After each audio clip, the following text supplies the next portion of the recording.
Mon mari me répétait que je devenais folle à cause de la fatigue de l'accouchement, alors j'ai caché une caméra dans la chambre de mon bébé. Quand j'ai regardé les images, j'ai compris que le cauchemar ne faisait que commencer. Je m'appelle Léa, j'ai 26 ans, et il y a 3 mois, j'ai donné naissance à notre premier enfant, un petit garçon magnifique. C'était censé être le plus beau moment de ma vie. Mais tout a basculé quand la mère de mon mari, Catherine, a décidé de s'installer chez nous pendant quelques semaines, pour, soi-disant, nous aider avec le bébé.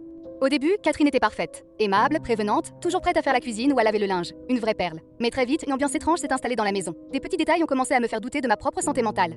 Je posais les biberons stérilisés à un endroit et je les retrouvais cachés au fond d'un placard. Les couches du petit disparaissaient. Plus inquiétant encore, mon fils d'ordinaire si calme se mettait à hurler de terreur de manière inexplicable dès que je quittais la pièce et qu'il restait seul avec elle. Quand j'en parlais à mon mari, il me coupait immédiatement la parole. Sa mère était sacrée. Il me regardait avec pitié et me disait que je faisais une dépression postpartum, que la fatigue me faisait halluciner et que je devais la remercier d'être là.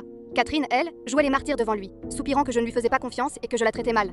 Je me sentais totalement isolée, abandonnée par l'homme que j'aime, et je commençais presque à croire que j'étais en train de perdre la tête. Pour en avoir le cœur net, j'ai acheté une mini-caméra de surveillance sur internet. Je l'ai dissimulée discrètement à l'intérieur d'une peluche posée sur l'étagère, juste au-dessus du berceau de mon fils.